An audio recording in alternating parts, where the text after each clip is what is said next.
So today's podcast is a little bit of an exclusive, really, and a little bit more about breaking news and future plans of the taxi trade and for Wizan. We got to speak to Per Reinersen with Paul Byron. So for full disclosure, Paul is a shareholder in this new venture of building a rather large and unique fleet vehicle charging hub. I visited the site and had a tour, and it's huge. It plans to have 40 high-powered charging points as well as an abundance of other on-site facilities to service the taxi trade, including a Wizan Knowledge Hub, which I'll make into a state-of-the-art study facility for knowledge students. So let's hear what Per has to say.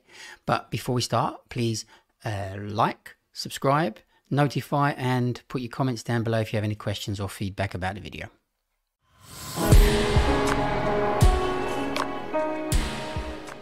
What are we up to today? So we've got Per Renegardsen here from ZEV HUB, Z-E-V or Z-E-V. ZEV Hub, which is probably going to be my favourite one out of all the ones we've done, because I've been heavily involved in this project for about 3 years now. So we've got 5,000 LEVC taxis on the road. Yep.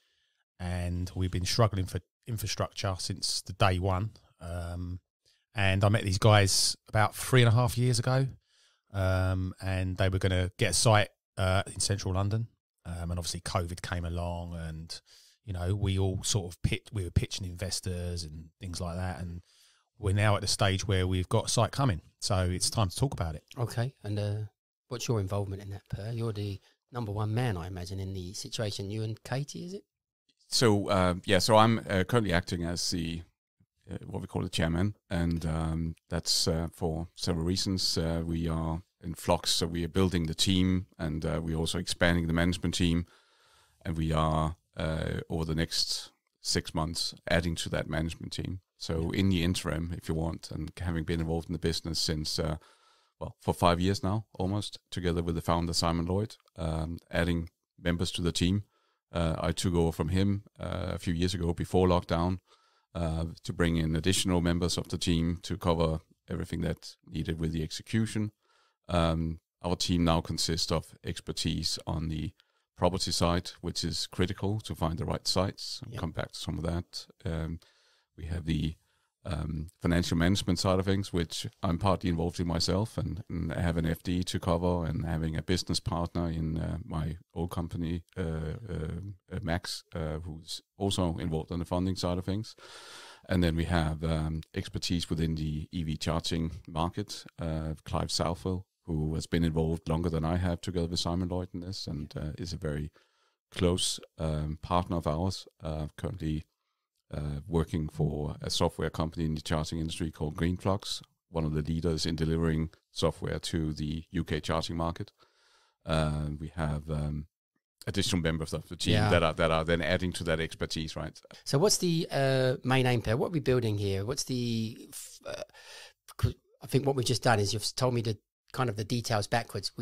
If you're listening to this, you have no idea what the issue is. So you're here building some kind of dream electrical charging hub for people, the way I saw it was almost an entertainment system was going on over there, a complete complex. What's the actual concept that you're putting together? We're building an EV charging network that is catering to commercial drivers like the black cab industry, other commercial traffic players that are active in an urban environment like a big city like London. So it is commercial, it's urban. It's not going to be spread out across London. It's going to be one side. So it's commercial, it's urban, and it's spread out across London and other big cities. We don't necessarily expect to be the ones that are on the motorway or in the countryside. We're the ones that are in the city where a lot of the traffic is, where you can't get around, and you don't want to get stuck in a narrow road to get to a service station that might have 4 to 6 charge points. Mm-hmm. You want to go to a place where there'll always be a charge point available to you that's working, which has the right level of a speed that you need. Yeah. And then for black cab drivers, have the facilities so you can go to the loo, you can have a hot drink, and you can have something to eat. So that applies to many commercial drivers. Right? Is it going to be like a giant petrol station but electrical concept? Correct. But what I glanced at yesterday when we went to visit the site is it seems to be much more than that. It seems to be probably even a more modern concept than the older idea of a petrol station, which is kind of scaled down in a sense to what you're doing there. This is just a factor of the property market. You know, no two sites are the same. Yeah. So some sites will have additional space where you decide then to do additional things, so you can actually afford to pay the rent. Yes. Or some sites will just be catering to 20 charge points and a retail solution, and then that's all you do, and therefore you can afford to pay the rent with those services. Yes. So therefore it varies depending on, you know, what site you find. So on that particular site that you've got, you're not expecting to pay the rent just from the charging situation. No. So you absolutely need other aspects. We will have other tenants on the site with us that will contribute. We will do other things on the site. And you know, once you grow, you can also consider having other services that are catering to the drivers that are visiting. Like you could have a gym if you're there for 30 minutes. Some people may decide instead of having something to drink, they want to stretch, do a short exercise on the treadmill, or that's. Can you see cab drivers running on a treadmill while they're waiting to charge? Well, no, I would. I mean, I would as well. One of the concepts certainly would affect. The cab needs to be charged. You're sitting there usually for an hour eating a sandwich rather than put it on the charge, go in the gym, and you've done. I'm very strict with my wanting to get my steps in every day and get my exercise in every day. And if you've got that hour slot, and I think people are becoming much more. Culturally, we're changing, and certainly health-wise, we're becoming more conscious. I know a lot of cab drivers are not super. When you record your steps during a cab shift, it would be less than 100 steps. So if you was to do that in one of our hubs, and actually get on a step running machine or something like that, it would be 10,000, and you can do that while you're charging. You know, what a good concept. Well, we could also just have a track around the building. People can run outside, right? Well, but, No, so no. But on a serious note, you know, these are things that we can add. These are not essential. Yeah. It's about having plenty charge points in the same place, so the people are not faced with the lack of charge points that we currently have in the market. Yes. They're not faced with having to wait because the charge points are congested, occupied, or not working. Right. So all these things, that's what's critical. And if you're there, then you probably want to have a hot drink or maybe something to eat. We can have the knowledge trade we talked about. Right? We can also, you know, help Paul and other fleet owners to recruit drivers. We can make it a space where drivers can meet. Yeah. Because just like any other EV driver these days that are going to places where they see something new. Yes. In the black cab trade, I'm sure people can also exchange views on how their new car's going and then sit down in the lounge and have a chat and do other things. And many drivers have a second job these days, right? So they may also just sit in the lounge and do things on the laptop. Yeah. I mean, this is what attracted me to the company for me to want to get involved, because they really wanted to attract the black cab, and they recognised that the black cab was the biggest EV fleet in this country. And Simon's vision was that he wanted to build knowledge schools in these places to attract people like your private hire driver who might want to go a bit further with their career and might not want to be a robot, might not want to be a slave to an app. Yeah. He might think, I see this up in lights here, you know, and with the vision of having a knowledge school inside with a glass front, seeing people actually doing the knowledge, it gives them a little bit of hope. Do you know what I mean? So I think that that's the most, for me, that's the most exciting part of this project. Actually, we spoke a little bit yesterday when we was talking with Steve McNamara about the old days, and what we used to have were actually a garage that would be repair your cab at 24 hours a day. There'd be a little garage open somewhere in King's Cross and one at Acton. And they all had CAFs inside. Yeah. So that's all gone and disappeared. And this is now the other thing I've realised, obviously driving your electric cab, is suddenly it occurs to you, I need to charge. Where do I go? And if I go to the one in Burdett Road, there's probably going to be a cab sitting on it. Yeah. And I've not only got to wait for the charge, I've got to wait for him to charge before I can get on it. And it's like, where is this concept? It defeats the object. Yes, I know I'm going to go down to Mandela Way, I'm going to get in the garage and I can sit there, and also the killing two birds of the other things that I might want to do at that stage, but I'm going to get on a charge point. And position-wise, wow, you can't get much closer to London with a site like that. It's to the centre. You can't get much closer, and then having that amount of space in one site at a right rent. So all the things have to add up. Yeah. And then, of course, the other things that we sometimes forget about, and you know, that I'm not an engineer, but I've been in renewable energy markets for the past 15 years in my main business. And getting renewable power in is just like getting any power into London. You can only get as much as the grid can deliver. So if you haven't got enough power connection and grid with power outside the site that you're opening at, well, forget about how much you want to do. So you need to look at the energy system. So, and therefore you need to look at the traffic that can actually populate the site. So getting enough chargers in, getting enough done. And so it is about location, but in a traffic sense, but it's also about power. And the power, this meets that criteria for power. You've got the power. Yeah, so we would not pick a site that would not have the power solution that's required for us to grow. And that's part of the work we have been doing. And actually where, lockdown and COVID has been tragic and bad for most people. Yes.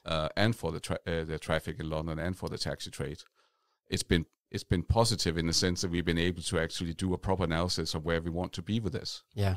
And then launch the right sites instead of launching sites that are not working or not in the right location just because we're in a rush. Yeah. So I think this is I would like to say it's a very considerable solution that is targeting the customers that we want to target. Yeah. And how many vehicles are you going to have be the capacity for in one go? So in this case, 40 charging bays, and for the cab trade, probably half of them. Right. So there would be 20 charge points in this site that would be available. We would run it so that you would typically have 2 slots per hour, and it would be open 24/7. Yeah. So that means, of course, there would be times of the day where there would probably be a bit more interest than others, and we will probably, like other places, also have some degree of congestion. But everything else equal, as they say, economists, right? We should be able to have a lot of space, and then once you do that, and you are in an area where there might be some what we call spillover space around you, are out there. Who knows? We might be able to target some other sites where we can do a bit more. It's a bit like going to the airport, dropping your car, and then they go 5 kilometers away and park it. Yeah. I mean, why not think about having different types of traffic in where you actually take the car to a neighboring site, which might be graveled instead of looking nice. But when they come and pick up the car again, it's in the nice spot. So there are many ways you can work on the solution to have overflow and probably have additional capacity that you can use at peak hours, right? Yes. And what about like a cleaning service? That's part of our solution. We are still debating how we do it, but COVID also taught us that there is more need for hygiene and whether it's the sort of outside, inside, Karate Kid this way, that way. There are many ways we can assist, but we do consider a value service to be relevant to what we're doing. Definitely. Ideally, we want that to be as environmental friendly as possible, which is why we are now we're not seeing this as the most urgent thing to do. Back to my point before, it's not about having a flashy, good-looking site for everybody. Yeah. We want to make sure that everybody is comfortable going there because they need charging. Yeah. Then we make it nice when we can afford it. Yes. But so you're working on a it must be in the interest of the trade and the customers that we are there to service them on a charging site, and then the other things come later. Yeah. The one thing we can promise is that we're working with one of Europe's biggest providers of micro shops and vending machines to make sure that we have a good solution for the shop with a nice coffee brand, with other things, with Jamie Oliver's 5 a day, good stuff to eat, right? So it's all about healthy lifestyle. Complete concept. Yeah. What about if I turn up there and I want to just park and use the facilities? That's not going to happen. No. So what about when I've charged my vehicle, but I haven't finished my sandwich? Well, we as I said, we will have 2 slots per hour. Right? So you got half an hour. If you stay longer, then that would be reflected in how you pay, and you will pay. You will pay via an app system. So you will. We will have some. We call it a booking app. It's not exactly a booking app because that's a bit too detailed. But that will be a system where we will be able to detect how long you've been there. Sure. Can I charge the vehicle completely in 30 minutes or not? I would say that from a black cab point of view, you can probably get very far in half an hour. Definitely get to 80%. Yeah, because these ones are very slow in Burdett Road. It's very slow. Yeah. The optimum way to drive the vehicle, and this is where we might need to try and influence drivers' behaviour, is between 20 and 80%. You should always run your battery between 20 and 80% because it's better for the vehicle, and you're on and off the charger quicker. Yeah. If you're sitting there waiting for 100% all the time, you're wasting your own time and you're wasting everyone else's time. And I've been through this so many times with drivers, but you know, I'm the sort of person who likes to be at 100%. I know I get how they feel, but that's not the way it should. That's not the most efficient way to run the taxi. Because it takes too long. The last 20% is longer. The last 20% takes the longest amount of time to charge, and it's also not good for the battery longevity to go over 80%. It's supposed to be left between 20 and 80. So when you get down to 20, you could look for a charger. Yeah, you know, that's the best way of running the cab. Well, I'm beginning to see this what's happening here, which I didn't fully understand yesterday to a large degree. But back in the old days, we used to all meet up for dinner. Pick a time, 8 o'clock. We'd all meet at Holborn and we'd go in the Fry's Delight for fish and chips. But now filling up with fuel is obviously quick, but this concept suits that in a sense that now we'll say, listen, we'll all need a charge. We'll all meet up 6 o'clock in Mandela Way. We'll park up the vehicles, charge them. We'll have our lunch together and chat, and then we'll all leave. And you're fitting a multiple purpose of the charge that was needed. It's fast moving. I mean, we're a fast moving city. Back in the day, I think you had a bit more time. You wanted a bit more time, but now it's so busy out there. It's busy, but you still have to charge, don't you? So if you got a charge, you're better off killing two birds with one stone and filling it in with something else. Half an hour, 40 minutes. That's the longest that drivers really ever want to stop. Me personally, half an hour is enough for me to want to stop. I don't want to go any longer than that. Well, I don't really want to talk to other cabbies for longer than 30 minutes. But you know, I don't know about others, but it's a long enough time, I believe. And you don't necessarily have to charge. You can run it on the range extender, but it's not the most cost-effective way of running the vehicle anyway. No. And at one point, there's going to be a fully electric cab. So this is more for the future as well as now. Yeah, I believe. You know, what's the ETA then for being operational? Q4 this year. So fourth quarter of this year. Fourth quarter is either October or December or somewhere in between. Right. So that has to be a little bit of a margin right now. So. Yeah. And but listen, it might go longer. Well, yeah, it could. It could. But you know, we have some issues around the world at the moment that we know of. Right? Yeah. We have issues with supply chains, as we all can read about in the papers. So, I mean, lead times on all critical equipment means that everybody that's looking to have chargers delivered for their businesses in the UK are talking to the same suppliers. Everybody that's looking at EV charging, renewable energy, other kinds of energy installations are looking at ordering transformers and other electrical equipment. A lot of that comes from abroad, not in the UK. Yeah. So supply chain and lead times are driving, sorry the pun, but really driving the delays for everybody, and therefore it really depends on when do we have the slot with the suppliers. Yeah. And then in what order do we do things? Yeah. So which supplier are you going with for those chargers? I can't say that. Oh, okay. Sorry. I'll keep that top secret. But I think anybody that drives in the trade would know that there are different suppliers. What I can say is that this is going to be a site with rapid charging. So the chargers will be somewhere between 150 to 170 kilowatt hour in terms of speed.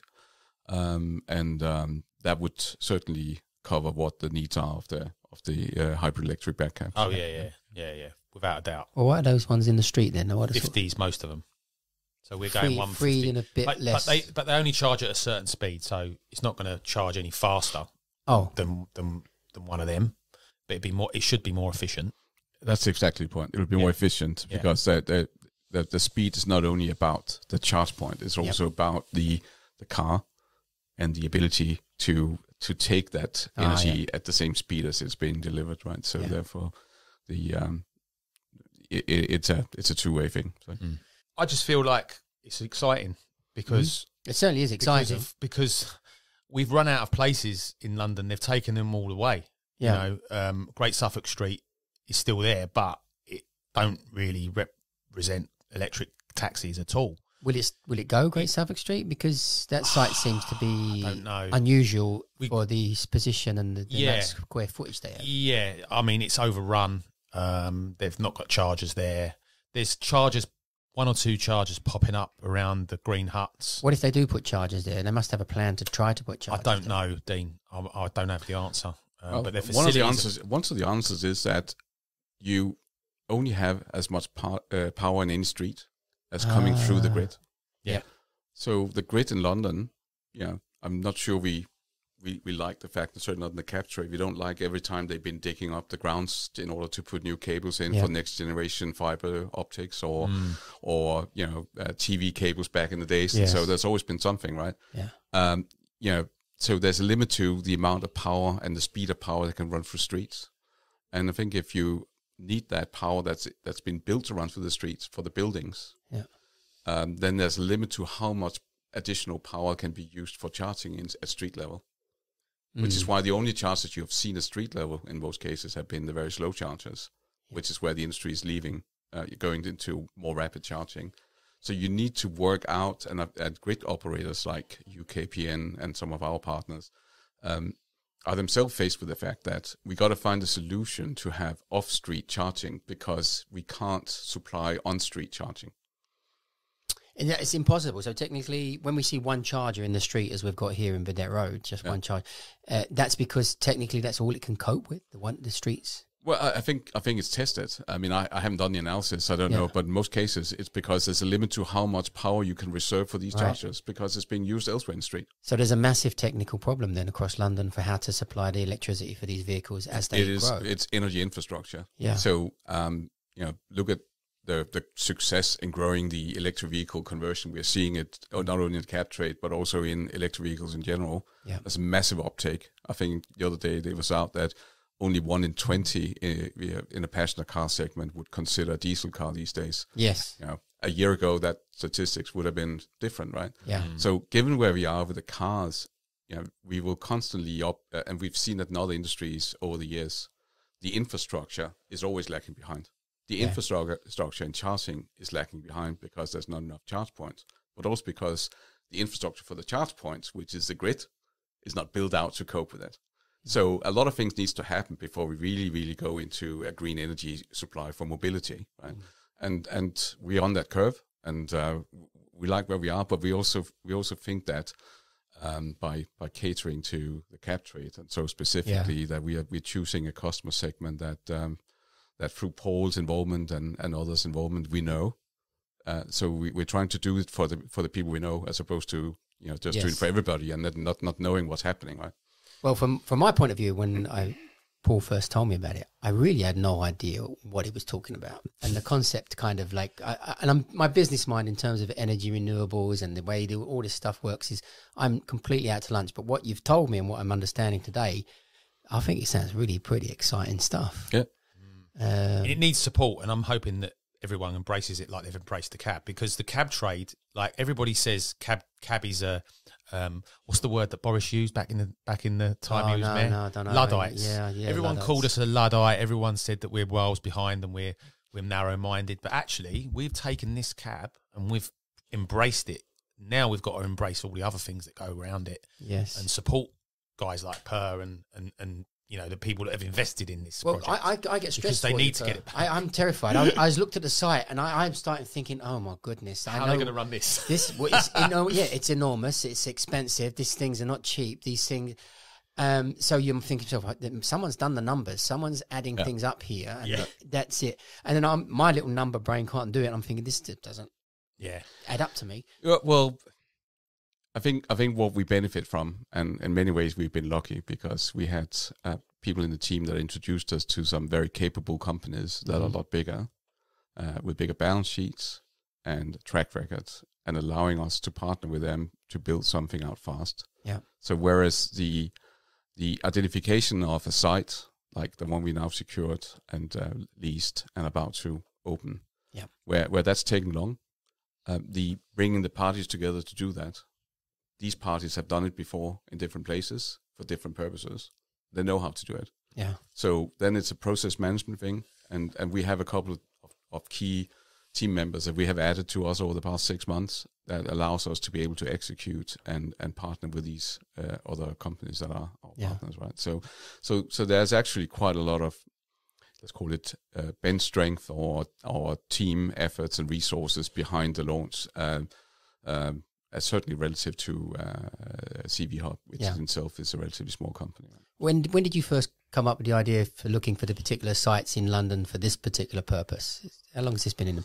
Well, that's kind of started, 4 or 5 years ago. It was always Simon Lloyd's vision to build, sort of large-scale EV service stations. Yep. And then it was about, call it fine-tuning the business model, making sure the business model actually looked like somebody that people with money would invest in, and that people with experience and commercial sort of track records would back. Yeah. And then you could say also, maybe 3 or 4 years ago, a lot of people in London were talking about climate change, and there was something out there in the universe that we were not really sort of discussing in detail because we didn't understand what it meant. Yeah. When then suddenly somebody starts talking about pollution in Putney High Street, and it's affecting our kids walking on the pavement, and so then it becomes much more, closer to heart. That, we got to do something about this because it's about these little particles. It's not just about what's going on. As grave as it is with the North Pole and South Pole, right? It's a lot more things that made it relevant. Yeah. That's where we saw the tipping point in converting to electric vehicles, maybe 3 years ago. Yeah. But COVID, really gave it a kick in the back as well, right? And then now we are where the tipping point has been passed in terms of conversion. And then we're in a market where petrol and diesel fuel prices are up there. Yeah. So even if electricity prices are certainly also gone up from a traffic point of view, it might be more attractive to have an electric vehicle. Yes. So I think all the surrounding factors are supporting it. Yeah. And then it doesn't change the point that there was always an idea of creating a replacement for, the service stations of yesterday with the service stations of the future, right? Yeah, that's what I'm beginning to see. We've lost so many petrol stations in London, though, haven't we? Well, yeah, but you don't need them. Remember where they all were? I mean, I know that you've bought a Tesla, haven't you? Yeah. Do you want me to cut it out? I'll cut it out. People, other cabbies that know me closely and stuff like that, they know that I've been doing this project for a while. They know about the Tesla as well. They know I'm a big fan of electric cars. Well, you're a little bit younger than me, but from an age perspective, I know. Well, yeah, okay. But I did hear something yesterday about the fact that the people that are buying electric cars are not young people. Not always. There's a demographic. No, not always. But people like myself. I now am in the market for a new car, and I'm not going to buy one because I want an electric car. So I'm waiting for the right electric car for me now, rather than investing in an old second-hand one or a petrol one or buying a new I'm certainly not going to be parting with money to buy a new petrol or diesel car. Well, that's where we all are, I think, especially when you live in an urban environment. I mean, for instance, the Tesla's got so many extras on it that all the other car companies are miles behind what you get as standard on a Tesla. BMW are only just catching up now. I've looked at their iX, and it's starting to have all the gimmicks on it that the Tesla's got, but that's only just started now. So they're 8 years behind on the extras that you get. And wireless charging in a car. I mean, all this stuff's only starting coming in the other cars now. What I wanted to actually also say is that this is the only site of this kind in the world, or there are other projects that have been done over the world that we could use as examples as to what this site will be, or are we at the forefront?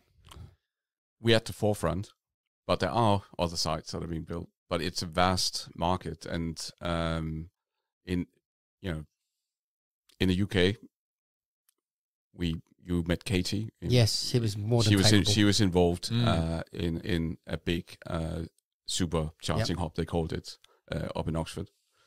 So that's good national knowledge. Others are attempting to do similar things around the world. We are seeing some massive plans in Asia. I've seen photos of a site in China, which is a very significant charging site. And probably not something we would try to match anyway. So I think you could probably do it bigger. You could certainly do it smaller. We talk about the replacement of service stations. I mean, I'm not here to talk down what BP, Shell, MFD are doing, because it's great what they're doing, because it shows the direction. Yeah. and we need to have more of the smaller hubs because there are plenty of cars to charge in the future. Yes. But you also need to have places where the commercial drivers can come in and out without having to queue, because the traffic going into a service station is nowadays petrol, diesel, and charging, Yes. and washing your car, and doing supermarket shopping. So all that traffic on roads where there's one lane in each direction, that doesn't work if you're somebody that wants to go in and out quickly. So there's a space for different players where we are in the market. Yeah. Because of this sort of underinvestment lacking behind the growth in EVs, there's plenty of space. So I will never talk about competition in a negative sense, because this is the nature of this industry.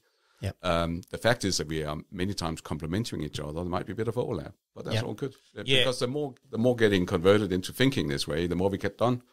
And we're very comfortable with where we are, with what we do, and we won't have many sites that has 40 charge points. We will probably have more sites that will have between 15 and 20. Yeah. But we think that that's our segment. We don't see ourselves having 6 to 8. Yeah. That caters to a different market. We think that with Paul and colleagues in the cab trade, there's a segment of customers that we want to cater to, and there are other similar commercial driver segments that we can cater to. So there'll be 20,000 electric taxis on the road at one stage in the near future, and those 20,000 taxis will need to charge once a day. So there's going to be 20,000 not slots, but 20,000 slots divided by the time in the day and the amount of use that they get. Someone must have done the numbers on this and worked out. Funny thing is, well, they also need to drive in order to make money, right? Yeah, so they can't just stand there charging 24/7, right? No, but one of the interesting things was when we were pitching to investors a couple of years ago, they were all saying, "Oh, well, anyone can do this. There's going to be loads of people doing this. So why would we invest in you?" And we were like, "Well, yeah, we want loads of people to do it." That was my answer. I was like, well, yeah, we need as many people to come out with infrastructure as possible. But what we want to do is cater for the trade, but also for fleets. But you do have, we're I'm focused. not a genius or anything, focused. but I am realising your niche very quickly now. It is that fact that for these fleets, I cannot risk going up to Aldgate to see if the Shell station's got a spare space. Yeah. They'll also charge you for parking. They'll charge you for parking. So I don't want that aggravation. And I had it with my little small experience with the cab before Christmas. Yeah. I had that of going to look for the space, finding it's full up, getting a little bit annoyed. Yeah. And I would much rather be the fact of I'm going to go here and it's going to work for me. This fleet aspect and catering for this has to be catered for. It is a specific purpose that needs to be catered for. Purpose-built. So it's a purpose-built charging infrastructure for a purpose-built vehicle at the end of the day.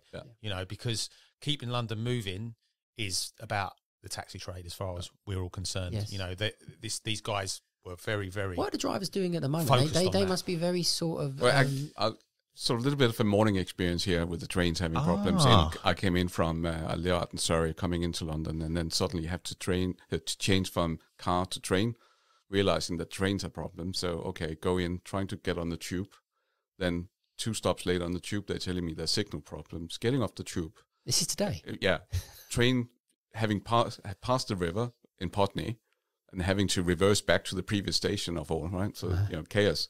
Walking a few maybe walking less than a mile in Fulham, realizing that the right place to target an electric black cab were the ones that were coming down from Fulham Road towards New Kings Road, as opposed to the other way, because they were coming from the Shell charging station, and now I'm promoting them, of course, right? So that's right. But it's about traffic. It's about really just observing what's going on here, right? Yeah. So I saw a lot of LEVC cabs going up towards that station. So no, don't hail them, because they have something to do first, right? But get the other ones. They have a fresh tank, and I have to go from there to here, right? So it's that was just an interesting observation of that's working. I can see them going there. They need to go there. There's not that many charge points there. How many is there in the Shell? I think they have 8. Okay, so it's but decent. you're more likely to go As there. I said before, it's great. Yeah. We need more of that, right? It is. Yes. I mean, I don't know the prices of the Shell quite. I mean, and I don't know what we're going to be pitching at because I don't know when we're going to be open. So it's hard to say right now what we're going to be priced at. I think in this audience we're going to be competitive. That's what I was We thinking. are. You have to be competitive. So you're going to be hopefully giving us some reason to go there rather than and save on. I will make money. sure we're competitive, and I will make sure that the cab trade gets a good deal here, and make sure that it's capable and it's catering for what we really need because we've really missed out on somewhere to be. Yeah. And that's what I've been. That's sort of a dream for me. And when I met these guys, I realised that dream. I noticed you got this 24-hour a day, 7 days a week. It's going to be 24-hour security sitting on that desk every day. Yeah. Cameras and everything. It's going to be some sort of electronic entrance, or it's going to be just free to drive in. There's going to be some sort of electronic detection. Yeah. You've pitched on a really good point there, Dean, actually, because one of my drivers was plugged into a charge point in Gants Hill. Yeah. And he got his cab got surrounded, and he didn't know what to do. Surrounded by what? Sorry. Some guys. Oh, okay. I can go into more detail. Not Red Indians and cowboys. No, but he thought he was going to get robbed, but they were just sort of messing about. But he thought to himself, what would I do? If they were going to rob me, I can't unplug. If I get out and try and unplug, they're going to attack me. I'm plugged in. I've got nowhere to go. Yep. So from our point of view as well, security is a massive thing, Absolutely. It's a massive thing. No, and it's going to be mad. Yeah. I mean, these are all the future ideas of the criminal, basically. Wait for the cabbie to plug in on that little plug over in Beaucommon Lane. You can rob it. All right, we don't carry so much cash now, but cash is cash. If you want cash, you can easily target someone that's on the charge point. Because he was 2:00 in the morning. Yeah. Because he charged on his way home. I said to him, don't charge on your way home on a night shift anymore. Just do it in the morning.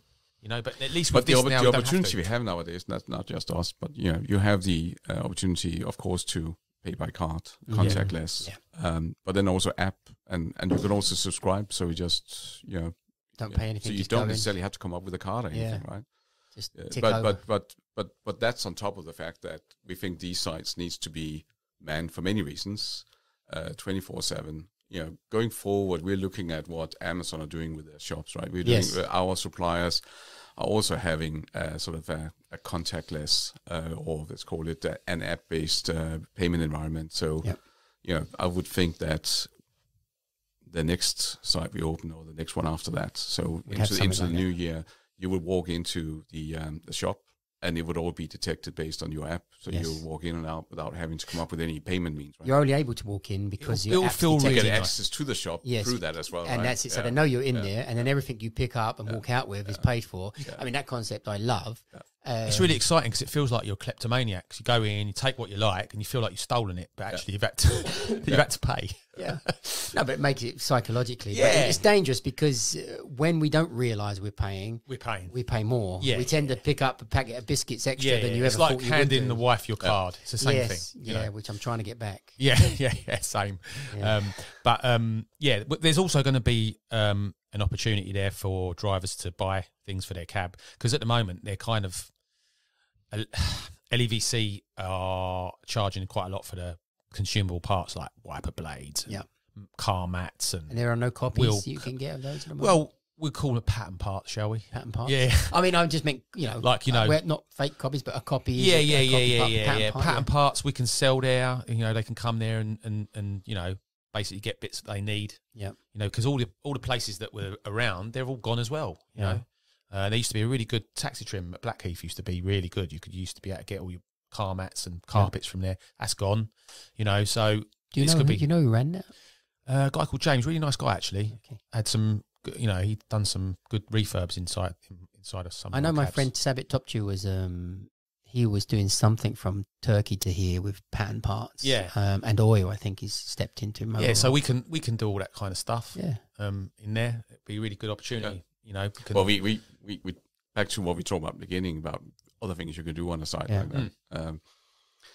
Loads of possibilities. An EV hub. You can also on your app, if you want to have a delivery food, you can just book that, and then it will come. Yep. Hopefully at the time you booked your slot to charge, and then it'll be there. Or we have a breakfast solution, sort of an all English in the morning, right?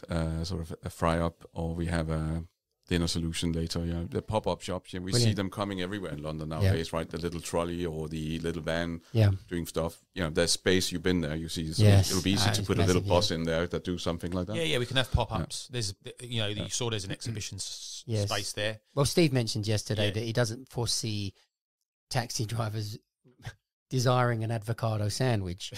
And he said, give the people what they want. So we'll give the people what they want. If they want to fry up, we'll give them a fry up. I don't know if I'm more forward thinking than Steve or not, but I think we're all consciously become more health aware of the fact that we can't keep eating an English breakfast every day and sitting down on our cab seat for a 9-hour shift and not walking. And well, I think you also, what part of the opportunity you have in the cab trade is that I think you had a show here in the past that Paul you shared with me about attracting more female drivers. Yes. And I'm not suggesting necessarily that's going to change the menu or the different dietary requirements, but there's certainly drivers that will come into the industry based on electric vehicle as opposed to fossil fuels that prefer to be in that market. And we also in the economy where more people need to do more work in order to make money and be able to afford a living. Yeah. So there could also be more people come into the trade for that reason. And the trade needs more drivers, right? So absolutely. There are many angles on this where you want to cater to new drivers as opposed to the existing trade. Well, like I said earlier, people seeing a hub where people are learning the map, in a skillful way. It's because it's a skilled trade. You're talking about the knowledge school in the knowledge school. It's a skilled trade that's one of the oldest trades around, surviving and then flourishing in somewhere like that. Which we are at the moment, which we touched on yesterday with Steve. Yeah. We are having a little bit of a resurgence. I was going to say renaissance of the resurgence. Yeah. Same deal. And people seeing that, it's going to be nothing but good because it's something that people can aspire to. Like I honestly didn't know how this conversation was going to go, but I have to confess, Per, I'm really quite excited. The stuff you're saying, I think, whoa! And yesterday I was like overwhelmed by just the hugeness of the site. And then again, my little concept of I don't know how these things work, but then listening to you tell that it's a massive adventure, and it really is like I can see its purpose now and understand its purpose, which I had no idea. For you, Dean, it's great as well because we need to bridge that gap of where we were before as a trade. We've lost 5,000 odd drivers. Yes, but this is a good way of trying to return to that. You're foreseeing the fact that we are a future fully electric fleet anyway, which changes things. Because for me, London and every other major city is going to have to try to reduce its traffic. Yeah. So I imagine all major cities, certainly centres of cities, and maybe Amsterdam's already doing things like this, but the centre of the city is going to not allow anybody in there with a regular vehicle because there's no purpose to it. And we are the transport system. So you are going to have the electric taxi, an electric car. I mean, I don't even know they would let an ordinary electric car in the future just on the basis of the congestion that it may cause, and we can flow quicker. The whole thing is got to move towards silence. Like Steve was saying before, we are one of the only ones that are exempt from all these charges.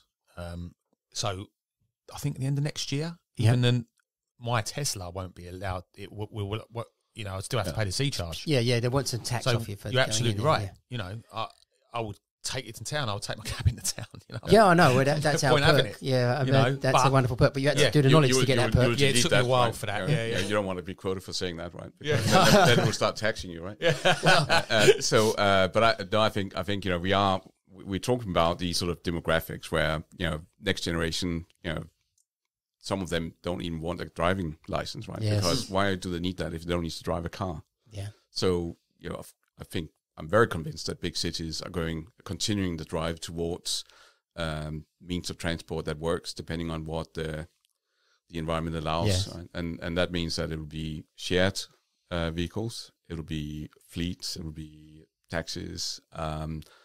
And at the same time, big cities have big economies. They need to make taxes. So once everybody's getting used to one thing, they will tax what they exempted in before, right? And that will continue to happen. And all the other big cities are behind London when it comes to the clean air strategy. I mean, are they?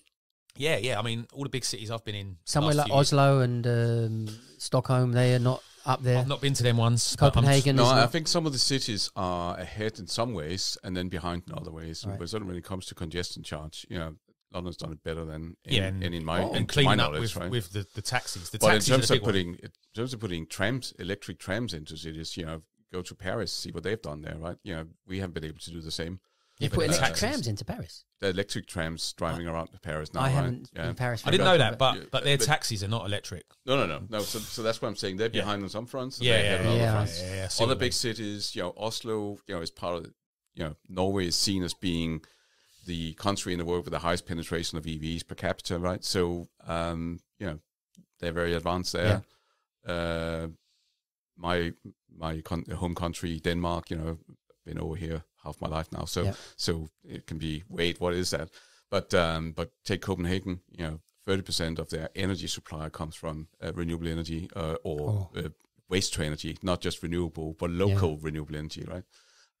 So that's also affecting how they use the energy, and in the traffic system, they've been riding bicycles over there since before they're getting on a bicycle in London, right? So different big cities have different cultures and different legacies that are coming in driving it.